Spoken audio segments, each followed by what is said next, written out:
Anybody take a look at gold this morning? Boy, what a wake-up call. Mercy, mercy.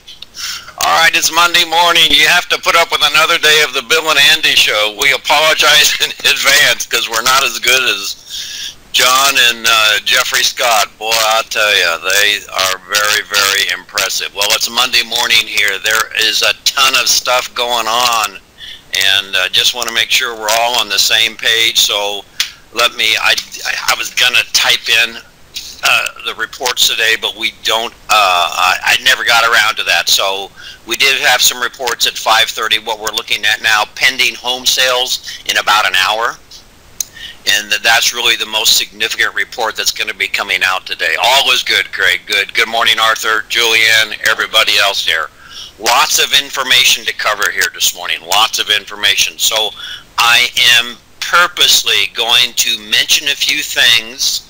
And Mimi, I know you like it when I go slow. I may be a little quick to cover a few things, but trust me, I've got them written down here. We will go through them again. All right, it won't just be a one and done deal, but there's a couple things I want to make sure we all touch base on. So all right away from the get-go, when I open up the charts this morning, on the bottom I've got the 60 minutes.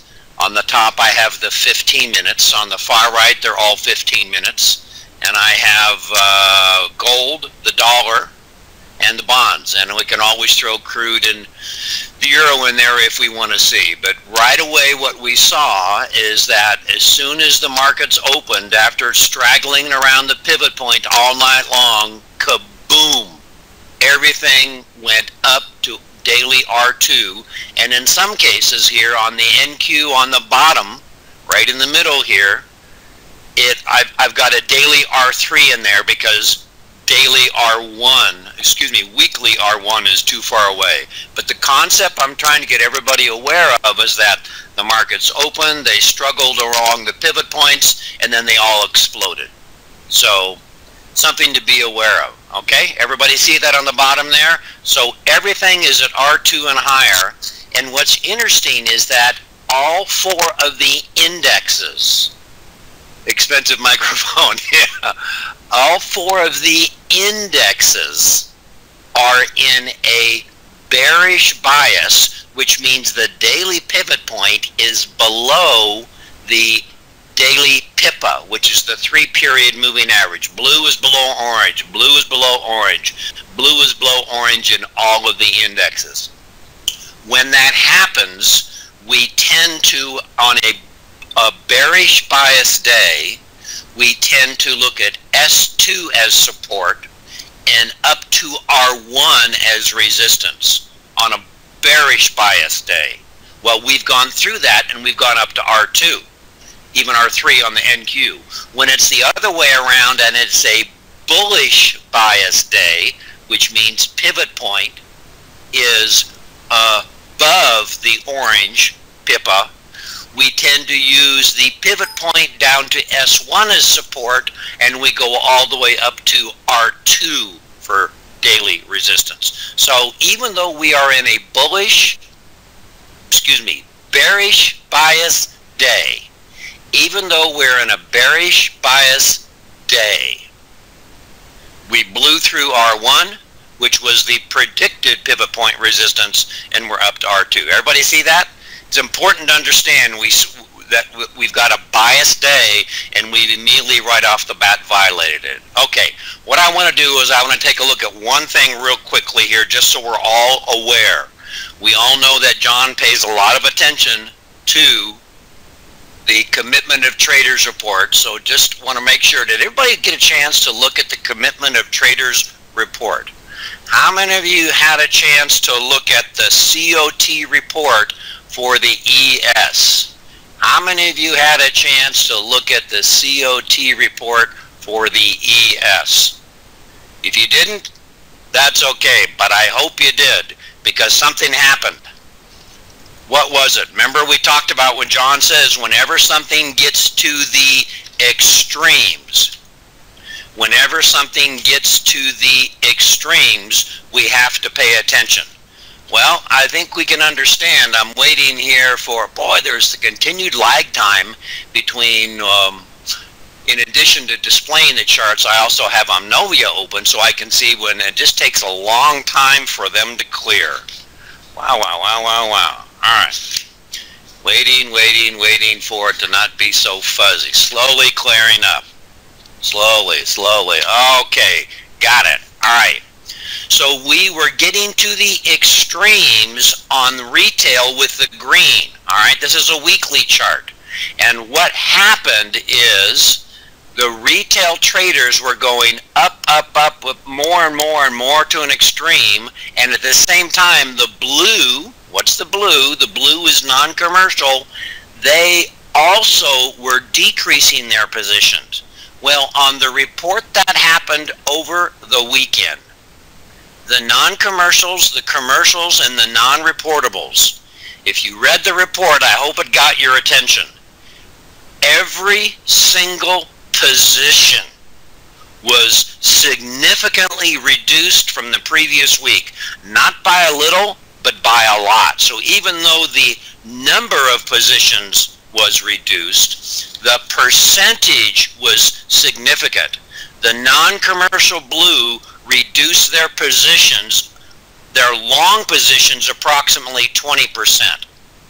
The commercials, which had the most positions on, reduced their positions by almost a third. The retail traders, the green, significantly reduced their positions by almost 50%. You heard me right. And the open interest, we'll talk later about the definition of open interest so we're all clear, dropped from the previous week 16.6 down to 11.1. So in other words, when I look at the ES and every single position significantly reduces, well, good morning, Sonia, when all of the traders in all of the categories significantly reduce their position, that's a big heads up to me. So for those of you that have been looking at this instrument for a long time, I have never seen, in all the years I've been looking at it, every position across the board reduce their longs and their shorts by such a significant amount. Open interest went from 16.6 to 11.1. So what that tells me, what this means to me is the big boys and girls, the non-commercials and the hedge funds, in addition to retail, everybody's uncertain what's going to happen next. In a couple of days, the quarter's over. And when we move into the month of April, historically, it is the last month for the 6 months for the indexes traditionally that go up. They usually go up October, November-ish, somewhere around April. You've heard the phrase before, sell in May and go away. So everybody's really lightened their load. Did everybody get a chance to see that on the COT report? Just look at the big drop down here. Now what's interesting is that it's not reflecting this. It's a little bit, the weekly chart is not showing the drama of it as much as the numbers. We'll look at the numbers a little bit later on. So just want to make sure everybody saw the COT report. You know, I was thinking this weekend, you know, John covers a lot of information and he covers it so quick and so fast. He just has a laser beam in understanding what's going on. And I was thinking back into my consulting days when I was working with clients and explaining things to them, whether it's in a seminar with hundreds of people or whether it's in a smaller group setting with a couple of individual practices and the numbers are less. But the one thing that I've noticed is that a lot of times when I would say things to people, it didn't always connect. It didn't always ring a bell for them. And of course, me with my attitude, I thought, well, gee, what's wrong with them? Don't they get it? Aren't they smart enough? In other words, it finally dawned on me, if I said something and somebody doesn't get it, it was up to me to explain things a little bit better. When you explain, you make things clearer. When you justify, there is a tendency to try to get away from the accountability and responsibility. So one of the phrases that came to me as I was working with people, and I realized that when John does this, I do this automatically. When John says something like the COT report shows a big decrease in open interest, some people may not be able to connect that information to their trading plan. So here are 3 things I want you to think of. If you hear me talking about something, what I want you to say to yourself is, and I'll make sure I get this typed in later, what this means to me is. Next one, this is important because. The next one, the action I am to take with this information is. Now that last one is particularly significant for me. The action I am to take with this information is. So I'll keep repeating those throughout the day here so that everybody is real clear about what's going on. Alright? Alright, let's move forward. Let's take a look across all of the indexes here. Alright, and what I want to do is I want to quickly take a look at the weekly charts.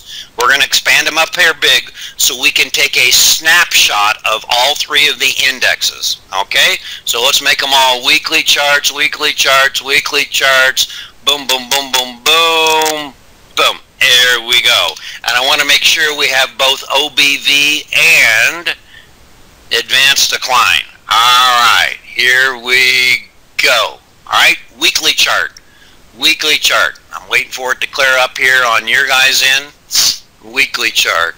Okay, Alright, one thing I noticed on 3 of the indexes last week on the weekly charts. Alright, if you're trading in the ES, the NASDAQ, the Russell, or the YM, we want to make sure that the markets are in sync. They're triggering together.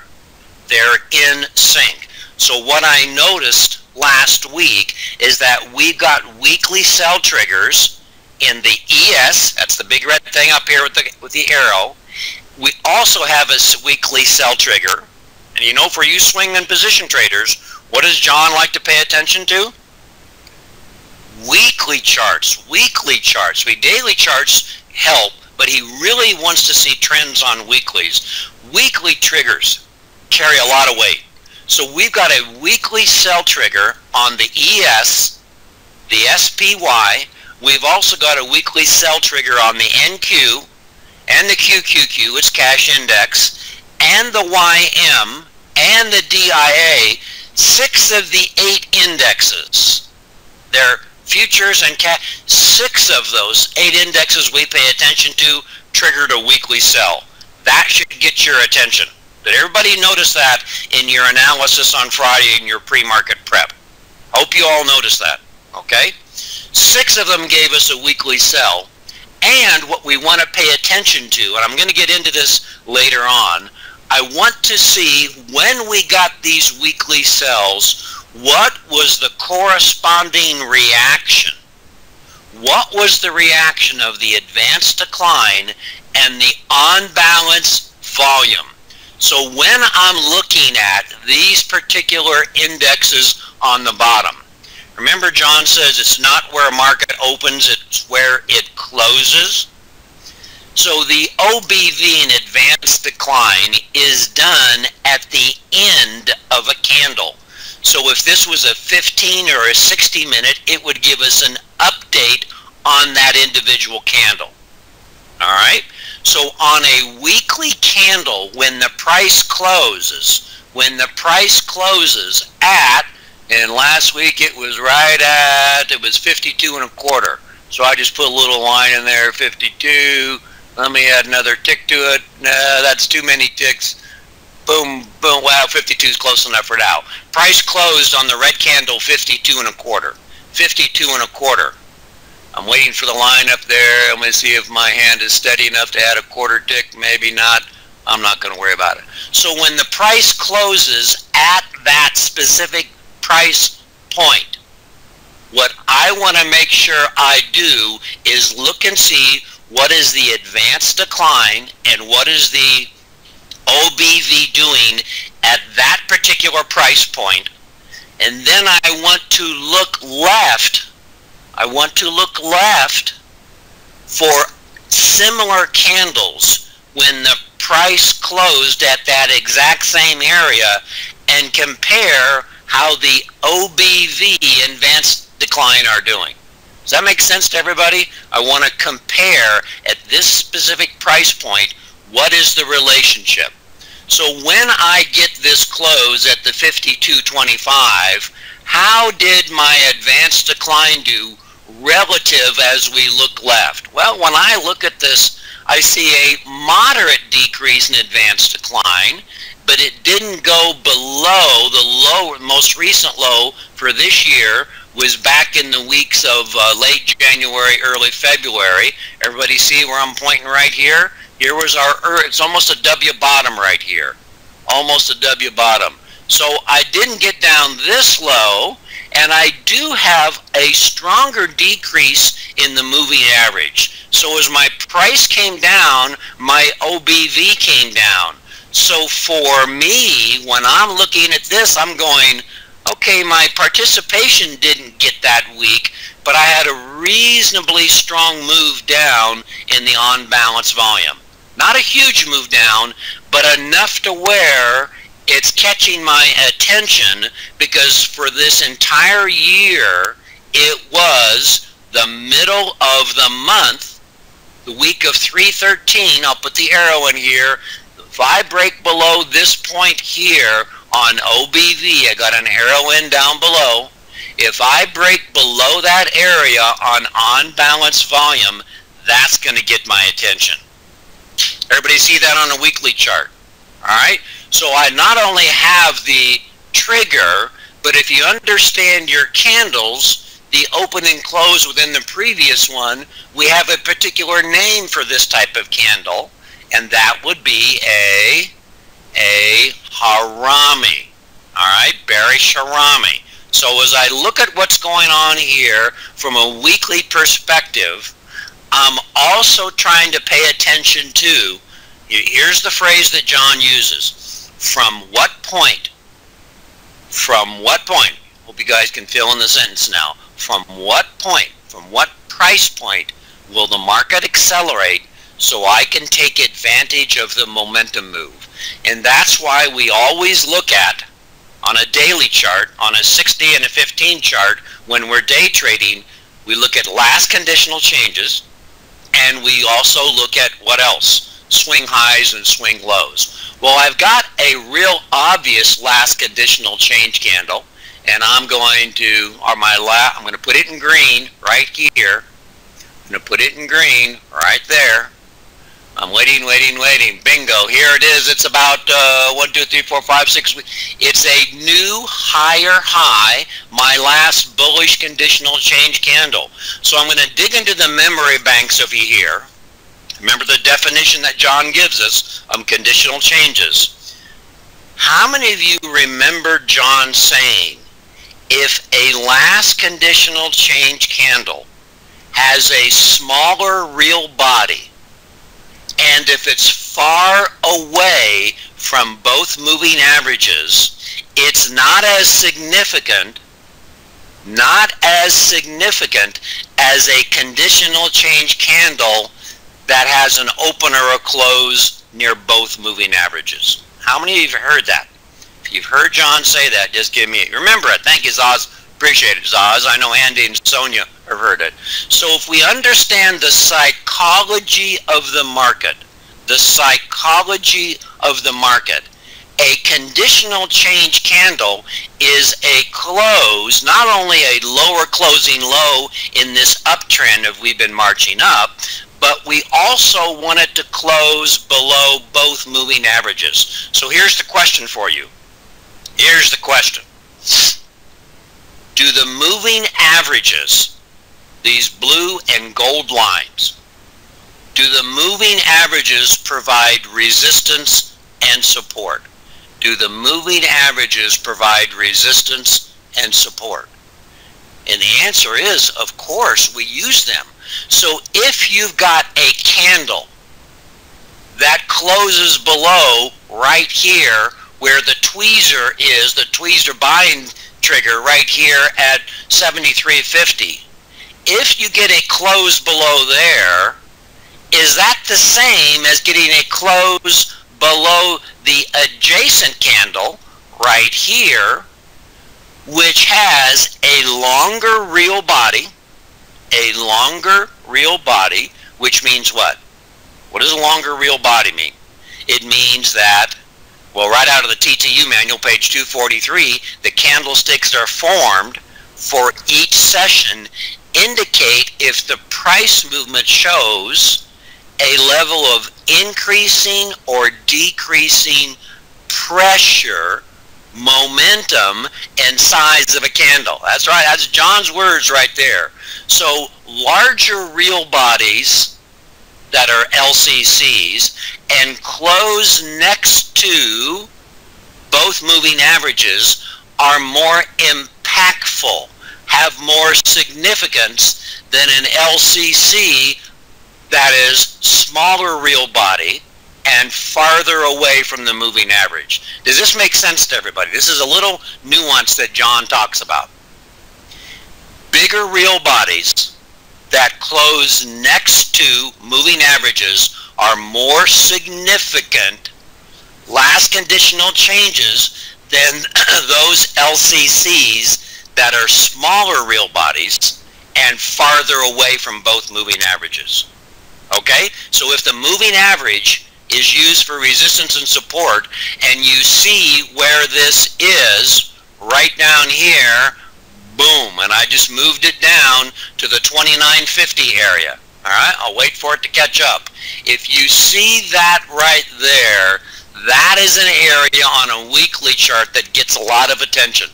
A lot of attention. 29.50. And what does it correspond to? Just a few ticks below last week's low, previous tweezer. So if you look left along this area here, for you long-term traders, that's a huge shift. All right, so let's see what the other markets are doing real quick on a weekly. All right, and I noticed that on the boom, boom, boom, boom, boom, boom, I put the highlight in yellow. I've also got I'm on a NASDAQ candle now. I got a weekly NASDAQ.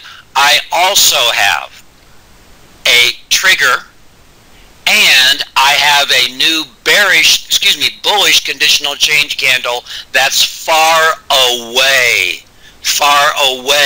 So I want to use the adjacent LCC, which is also a 60-minute buy trigger, and it's near the moving average. So a close below here is much more impactful, significant, and in this case, if you're a bear, much more devastating to get a close down here. So as our advanced decline and our moving averages came down last week, we saw a minor decrease in both advanced decline and not a real significant decrease in the OBV. So for me on the weekly chart, I am paying close attention to this little area here on the NASDAQ. It's almost a bit of a W bottom on the OBV. And yes, John does watch for swing highs, swing lows, trend lines, and patterns that form on the OBV in advanced decline. So if I break below this little W bottom back from the end of January, early February, if I break below there on OBV and I get a similar breakdown up above in advanced decline on the NASDAQ, that is not a bullish sign, that is bearish. So because we have big candles this week on both from last week on the NASDAQ and the ES, I've got also moving average resistance up above. All right? All right, here's the one that caught my attention though. Here's Mr. Russell, here's Mrs. Russell, got to be PC here and call it both. What's different here? Number one, I don't have a sell trigger. Number two, I closed above both moving averages. Number three, I had a strong buying tail to push prices up, and I've got the weakest response of both advanced decline, in other words, how many stocks participated in this down move, and I just came down a little bit. But I did not close right around the end of December was the last peak high. I didn't close above that. All right, and if you take a look at the moving average on a weekly, it just came down a little bit, but there's this huge wall of support on OBV going all the way back into early 014 if you look way to the left, and that's where my dotted line is. And I didn't close below that either. So a very weak response on both volume and advanced decline on this one here. Now let's take a look and see what the YM did. Boom, boom, boom, boom, boom. Very, very similar setup to the ES. It looks identical. Okay? Very similar setup. Weekly sell trigger. I've got several consecutive LCCs. Each of them are far away from the moving averages. So when we have a small real body LCC, and when it's far away from both moving averages, the trick that John says is look left for the next LCC and see if that one fits our criteria. So that's a quick swing across all of them there. All right? Everybody with me so far? I apologize for going too quickly. I just want to make sure we touch base on a few things before it starts here. So let's do the one thing that John identifies here. Let's look for potential price point areas where prices are going to break out. And Sonia, I know you're a NASDAQ trader there. I apologize on the bottom. I've got a daily R3 in there for the very reason that the weekly R1 is too far away. And as we speak, we're starting to get a breakout. All right? So I'm going to go real quickly here to a 60-minute for you traders here. Well, one of the things that I noticed in part of my preparation, all right? One of the things that I noticed on the previous days, we got a real gift when trying to identify daily resistance and support, specifically daily S1, and I'm going to do this right here. I noticed right away when I was doing my homework over the weekend here, S1, S2, boom, boom, boom. The previous swing highs and breakdowns on the 60-minute corresponded identically to today's R1 and R2. All right? The previous swing highs, I want to make sure we're all clear, the previous swing highs corresponded to, everybody see it? Here's my swing high. Here's my daily R1. Well, it was supposed to be a bullish bias bearish bias day, so R1 was supposed to hold, but it didn't. Well, take a look at R2. What does it indicate? Just draw a line all the way over. Oh, this is my area of breakdown and comes back up and retest. So for me right now, I've got a swing high. If we break above this swing high right here, we're a daily R2. I know our ATRs are for the day. We've gone from a 46 up to about a 68. That's a 22-point move. 22-point move. 22-point move, and my 20-day ATR for the ES is 24. So I'm less than 10% away from the 20-day ATR. So if there is a trade above this, I'm going to be very hesitant about going long. Here's the challenge. Whenever I get a 60-minute buy trigger pre-market at support or the pivot point, when the overseas Globex markets give us a 60-minute buy trigger at support, which would have been down at S1, which happens to line up with the swing low, and S2 corresponds to the previous swing low. So we got a, good morning, we got a real gimme. We got a real gimme in terms of being able to predict resistance and support. And it's the same thing on the YM. It's a little bit different. It's close on the NQ and the Russell, but the YM and the ES gave us pivot points that match up the swing highs and swing lows. So for me, if it breaks above the high pre-market from around midnight my time, 4 o'clock East Coast time, I'm not going long. Okay? But when will I go short? When I get a breakdown on this bullish conditional change candle in the 61 area. That's what I'm looking at. So we're getting ready to get a cash opening bell. Let's take a look. I apologize for going fast for everybody there. And boom, markets are going up as we speak.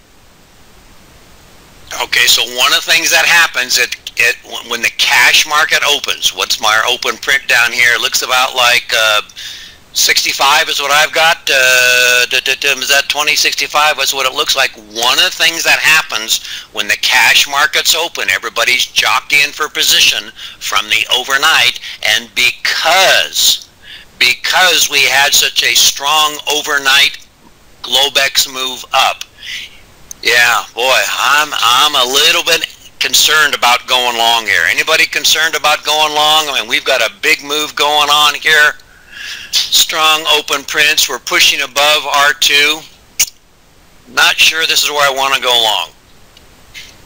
All right, if we take a look at what's happening at the cash open here, over to the far right, I've got the YM on. I've got an R3, daily R3, and I do have the weekly R1. It's a long ways away on the far right over here, the YM. I'm going to take the weekly R1 off right there so we can get a better feel for what's happening today.